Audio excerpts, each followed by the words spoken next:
नमस्कार साथियों, मैं देवेंद्र सिंह आपके अपने YouTube channel DS free classes में आपका स्वागत करता हूं। तो आज जैसे कि आपको पता है, हमने पिछली 2 क्लासों में NTPC के 2 प्रैक्टिस सेट लगा लिए हैं। तो उसी के आधार पर जो क्वेश्चन आजकल NTPC से पूछे जा रहे हैं और जो एक्सपेक्टेड पेपर हैं, जो क्वेश्चन हैं वो आने वाले पेपर में, ऐसे क्वेश्चन को मैं आज कराने वाला हूँ। तो चलिए स्टार्ट करते हैं आज की क्लास। तो आपकी स्क्रीन पर क्वेश्चन है, ये क्वेश्चन आपका है टाइम एंड वर्क का। बहुत इजी क्वेश्चन है, देखिए कैसे करेंगे इसको।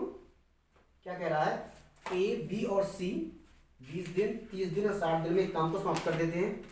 यदि B और C हर तीसरे दिन, मतलब पहले दूसरे दिन क्या करता है, A काम करता है, लेकिन जो तीसरा दिन होता है उसमें क्या करता है, जो C है वो B और C है क्या करते हैं, A की हेल्प करते हैं।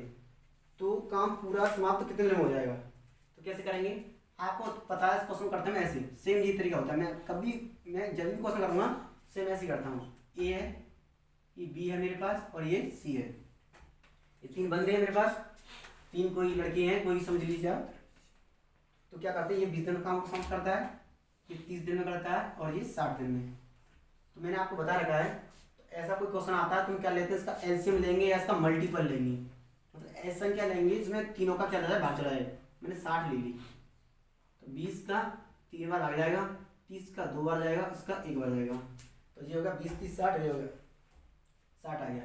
मतलब 20 की जो क्षमता है वो 3 आ गई, मतलब A की जो क्षमता है वो 3 आ गई, B की जो क्षमता है 2 आ गई और C की जो क्षमता है 1 आ गई। तो क्वेश्चन क्या कह रहा है, पहले 2 दिन क्या करता है, A अकेले काम करता है और B और C क्या करते हैं, तीसरे दिन उसकी हेल्प करते हैं। मतलब पहले दिन A ने काम किया, यहाँ पे देखिए आप, दूसरे दिन भी A ने काम किया, तीसरे दिन भी A ने काम किया, लेकिन इसकी हेल्प कराने के लिए B और C आ गए यहाँ पे आ गए। फिर आगे बन जाइए आप, फिर एक अकेला काम करेगा, फिर अकेला काम करेगा, फिर एक के साथ B और C आ जाएंगे। मतलब हर तीसरे दिन क्या होगा, ये चैन चलती रहेगी। पहले दिन A करेगा, दूसरे दिन A, तीसरे दिन A plus B plus C करेंगे, फिर चौथे दिन A, फिर A, लास्ट में A plus B plus C। ये कार्य होता है। तो यहाँ पे देखिए आप, ये 3 दिन में कितना काम कर रहे हैं, 3 दिन हो गए ना, ये 3 दिन में काम हो रहा है। 3 दिन में आपका काम खत्म होगा। A की एफिशिएंसी 3 है, 3 और 3 6, तो 3 3 6 तो हो गया, 3 तो 5 और 6 यहाँ हो गई। मतलब 6 और 6 12, 12 काम हो रहा है कितने दिन में, 3 दिन में 12 काम हो रहा है। और हमें कराना है 60 काम।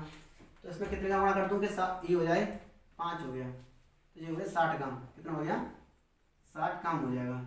जब मैंने 5 को गुणा इसमें किया तो 5 गुणा में इसमें करना पड़ेगा, तो ये आएगा मेरा 15 दिन। तो ये मुझसे क्वेश्चन पूछा था कि वो पूरे काम को कितने दिन में समाप्त कर देंगे। तो कितना आंसर आ जाएगा मेरा, 15 दिन आंसर आ जाएगा। तो आपने देखा एक क्वेश्चन था टाइम एंड वर्क का।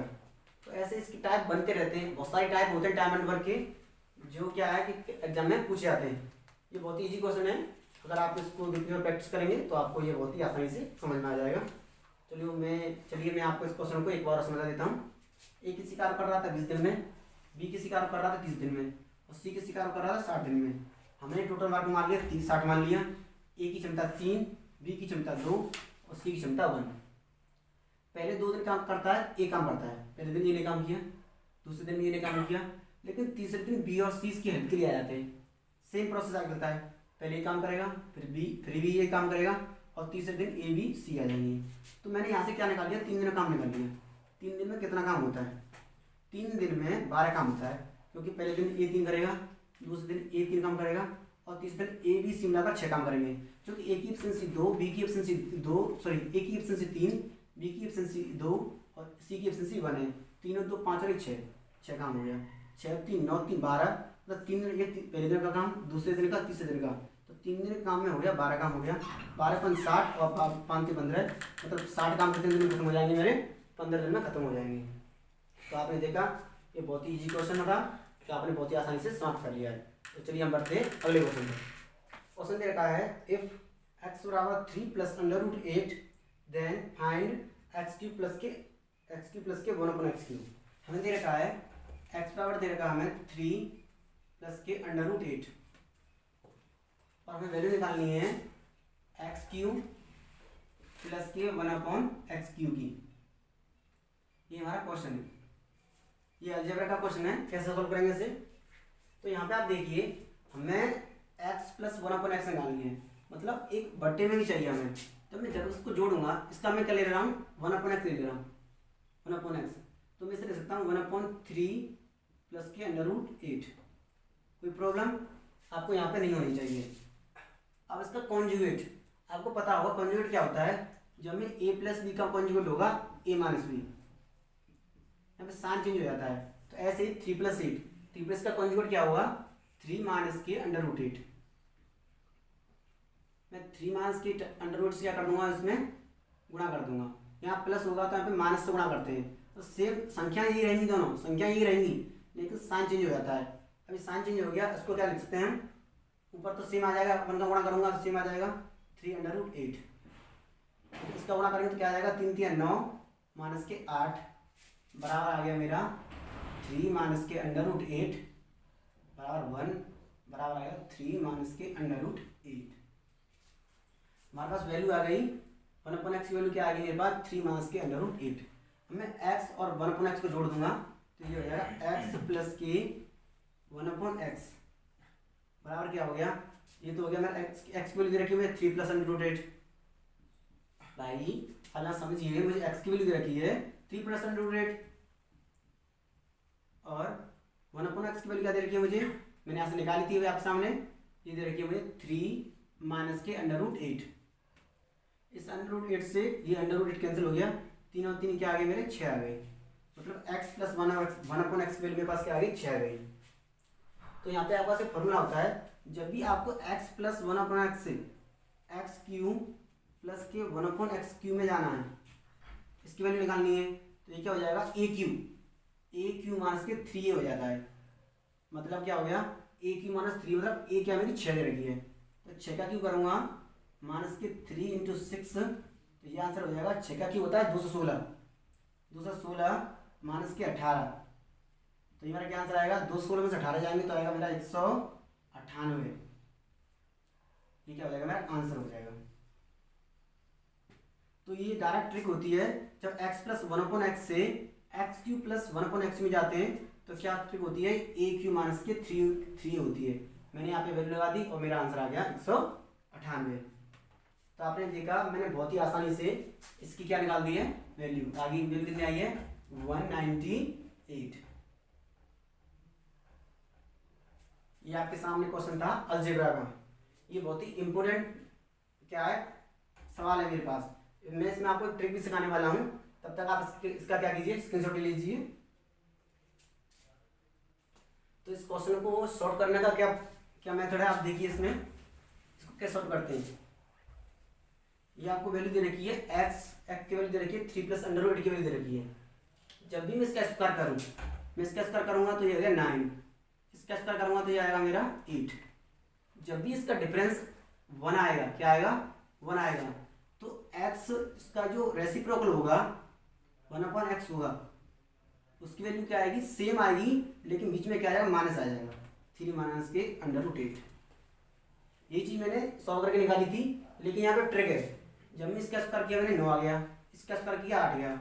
जब भी इसका दोनों डिफरेंस 1 आएगा तो 1/x की वैल्यू अपने आप निकाल सकते हैं यहाँ से बिना सॉल्व किए से, तो क्या आ जाएगी, सेम यही आ जाएगी, लेकिन बीच में क्या आ जाएगा, माइनस आ जाएगा। अब आप स्क्वायर कर दीजिए पहले की तरह, x + 1/x बराबर क्या आ जाएगा, इससे कैंसिल हो जाएगा, ये आ जाएगी 6 वैल्यू आ जाएगी।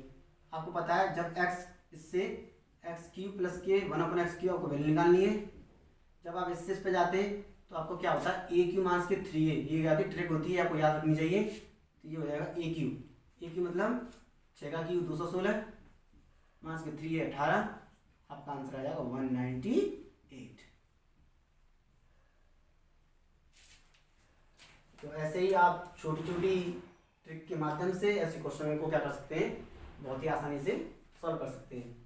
तो हम बढ़ते हैं अपने अगले क्वेश्चन पर। तो जैसा कि आपके सामने क्वेश्चन लिखा हुआ है, 274 का रोमन अंक बताइए। देखा आपने, मैंने आपसे कहा था कि मैं आगे आपके सामने ऐसा क्वेश्चन आने वाला है। रोमन अंक आजकल एनटीपीसी एग्जाम में बहुत ज़्यादा पूछे आ रहे हैं, तो मैं चाहता हूं कि हम एक रोमन अंक का क्वेश्चन डेली सॉल्व करें। इससे क्या होगा, आपका ये नंबर क्या हो जाएगा, एक नंबर आपका पक्का हो जाएगा। तो कैसे लिखते हैं, हमें निकालना है 274 का रोमन अंक, 274 का हमें रोमन अंक निकालना है। तो उसको हम कैसे लिखेंगे, हमको इसको लिखने का तरीका है, इसको हम तोड़ लेंगे, ब्रेक कर लेंगे। कैसे, ये हो जाएगा 200, पहले इसमें ऐसे ब्रेक करना है, 200 प्लस 50 प्लस अब हो जाएगा मेरा 20 और ये हो जाएगा मेरा 4, मतलब 270 को मैं कैसे तोड़ूंगा, 200 प्लस के 50 प्लस प्लस के 20 प्लस के 4, इनका जोड़ क्या है 274 आ जाएगा। आपको 100 लिखना है। आपको पता है जो एल होता है, क्या होता है एल, एल बराबर होता है 100, क्या होता है एल बराबर 100 होता है, तो ये 200, तो आपका आंसर क्या हो जाएगा, पहले तो हो जाएंगी 2 एल हो जाएंगी, क्या हो जाएंगी 2 हो जाएंगी आपकी एल हो जाएंगी, क्या हो जाएंगी 2 एल हो जाएंगी। और 50 को क्या लिखते हैं हम, सी बराबर होता है 50, सी बराबर क्या होता है 50 होता है, एक्स बराबर क्या होता है 10 होता है, एक्स बराबर 10 होता है, और 4 का क्या होता है, ये होता है आपका 4 का, इससे होता है 4। तो आपको इस क्वेश्चन के लिए क्या क्या रखना है, एल होता है जो रोमन अंक में क्या बोलते हैं 100, 100 को क्या बोलते हैं एल बोलते हैं, 50 को बोलते हैं सी, 10 को बोलते हैं एक्स लिखते हैं, तो 4 को क्या बोलते हैं हम ऐसे लिखते हैं। तो 2 सर हो गए मेरे पास, 2 एल एल हो गई, 50 को क्या लिखेंगे सी लिखेंगे, क्या लिखेंगे हम सी लिखेंगे, और 20 का मतलब क्या हो गया भाई, 10 को हम लिखते हैं एक्स लिखते हैं, तो 20 को क्या लिखेंगे डबल एक्स लिख देंगे, ये होगी हमारे पास एक्स हो गई डबल एक्स हो गई, और 4 को क्या लिख देंगे ये लिख देंगे। तो देखिए आपका क्वेश्चन क्या हो गया, ये सॉल्व हो गया। मतलब 274 को हम क्या लिखेंगे, ये लिखेंगे L L C double X और ये वाला लिखेंगे, संकेत लिखेंगे। तो ये क्या हो गया 274 का हमारा रोमन अंक में हमारी क्या हो गई गिनती हो गई। तो एनटीपीसी आजकल क्या कर रहा है, इसमें सिर्फ क्वेश्चन पूछ रहा है। मैंने आपको बताया था कि प्रोबेबिलिटी हुई, प्रायिकता हुई, रोमन अंक हुआ, इसमें से क्वेश्चन ज्यादातर बच्चों के उसमें आ रहे हैं, कमेंट आ रहे हैं सर हमें उसके बारे में हमें वीडियो अलग से वीडियो बताइए, इससे हम क्वेश्चन क्या कर सकें सॉल्व कर सकें। तो आप ऐसे क्वेश्चन की प्रैक्टिस कीजिए, ज़्यादा से ज़्यादा क्वेश्चन लगाइए, आप इसका स्क्रीनशॉट ले लीजिए, जिससे कि आप इसको अपने घर पे क्या कर सकें प्रैक्टिस कर सकें। तो हम बढ़ते हैं अगले क्वेश्चन पर। अगर आपको मेरी वीडियो पसंद आती हैं तो आप उन्हें लाइक करें, मेरे चैनल को शेयर करें, सब्सक्राइब करें और अपने सभी मित्रों के साथ शेयर भी करें। तो जैसा कि आपकी स्क्रीन पर क्वेश्चन लिखा हुआ है 55 से कम कितनी अभाज्य संख्या है, तो ये भी क्वेश्चन जिसका अभाज्य संख्या का। तो इसके लिए बहुत ही शानदार आपके लिए एक मोबाइल नंबर लिखूंगा, आपको मोबाइल नंबर क्या करना है याद करना है। देखिए मोबाइल नंबर क्या है 44 44 22 21 44 22 32 23 21। जैसा कि आप सभी अपने किसी दोस्त का फ्रेंड का नंबर याद रखते हैं, पर्सनल नंबर होता है वो, तो ऐसे आपको क्या करना है, ये मोबाइल नंबर आपको याद रखना है। क्या है नंबर 44 22 32 23 21। मेरे साथ बोलिए आप 44 22 32 23 21। तो ये 10 नंबर का मोबाइल है, आपको बहुत ही मतलब कहते हैं ना बहुत ही इंपॉर्टेंट है, आपको इसे डेली दिन में कम से कम 5 बार बोलना है तो आपको याद हो जाएगा। इसका मतलब क्या है कि जो अभाज्य संख्या होती हैं 1 से लेकर 10 तक कितनी होती हैं 4 होती हैं। ये 1 से लेकर 10 तक है, ये 10 से लेकर 20 है, ये 20 से 30 30 से 40 40 से 50 50 से 60 60 से 70 70 से 80 80 से 90 90 से 100। अगर आपसे क्वेश्चन पूछ रहा है क्या कह रहा है 75 से कम कितनी संख्या होंगी, 75 से कम कितनी अभाज्य संख्या है, अब क्वेश्चन है आपका आगे का है। मैंने आपको क्या बताया है 75 से कम 75 से कम मतलब 80 से कम। देखिए ये 0 से 10 हो गई, ये 10 से 20 हो गई, ये 20 से 30 हो गई, ये 30 से 40 हो गई, ये 40 से 50 हो गई, ये 50 से 60 हो गई, ये 60 से 70 हो गई और 70 से 80 हो गई। कितनी हो गई 70 से 80। तो आप पहले इतनी देख लीजिए 70 तक देख लीजिए कितनी हो गई, 4 और 4 8 8 तो 10 10 तो 12 12 12 3 15 15 17 17 4 17 2 19 हो गई। मतलब 70 तक कितनी हो गई आपके पास 19 हो गई। 70 के बाद कितनी आई 71 आएगी और 73 आएगी, 2 संख्या और हो गई। तो कितनी संख्या होंगी आपके पास 21 संख्या हो गई। आप इस मोबाइल नंबर की हेल्प से जितने भी क्वेश्चन आपसे पूछेगा आप आसानी से निकाल सकेंगे। इसका आंसर क्या हो जाएगा, इसका आंसर हो जाएगा 21 हो जाएगा। अगर मैं आपसे यहीं पे पूछ लूँ आप बताइए 50 तक कितनी क्या होंगी अभाज्य संख्या होंगी, आप कैसे निकालेंगे, आप निकालेंगे ये होगी आपकी 10 तक, ये होगी 20 तक, ये होगी 30 तक, ये होगी 40 तक, ये होगी 50 तक। इनको ऐड कर दीजिए 4 4 8 10 10 10 और 15 हो गई आपकी 15। तो आप इसकी हेल्प से विदिन सेकंड क्या कर सकते हैं अभाज्य संख्या कितनी अभाज्य संख्या पूछ ले आप निकाल सकते हैं। अगर मैं आपसे पूछूं 30 तक बताइए तो ये होगी आपकी 10 तक, ये होगी 20 तक, ये होगी 30 तक, ये कितनी हो गई 10 हो गई। तो आप देखिए आप इसकी हेल्प से बहुत ही आसानी से क्या कर सकते हैं, आंसर निकाल सकते हैं। तो आपका नंबर क्या है, बताइए नंबर क्या है, 44 22 32 23 21, 44 22 32 23 21। तो आपको ये मोबाइल नंबर कुछ याद होना हो, लेकिन क्या करना है आपको, ये मोबाइल नंबर जरूर याद रखना है। तो आपने देखा आज के इस प्रैक्टिस सेट में मैंने आपको बहुत सारे क्वेश्चन जो पेपर में आ सकते हैं अपनी तरफ से जो मुझे अच्छे लगे, और जो पेपर आ रहे हैं पैटर्न था उसी बेस पे मैंने आपको क्वेश्चन कराए हैं। अगर आपको मेरा प्रयास पसंद आता है, अगर आपको मेरी वीडियो पसंद आती हैं, तो आप मेरी वीडियोस को लाइक कीजिए, मेरे चैनल को सब्सक्राइब कीजिए और मेरी वीडियोस को अपने सभी फ्रेंड्स के साथ शेयर कीजिए। तो मिलते हैं अगली वीडियो में अपने नेक्स्ट प्रैक्टिस सेट के साथ। तब तक के लिए जय हिंद, जय Bharat, thank you so much.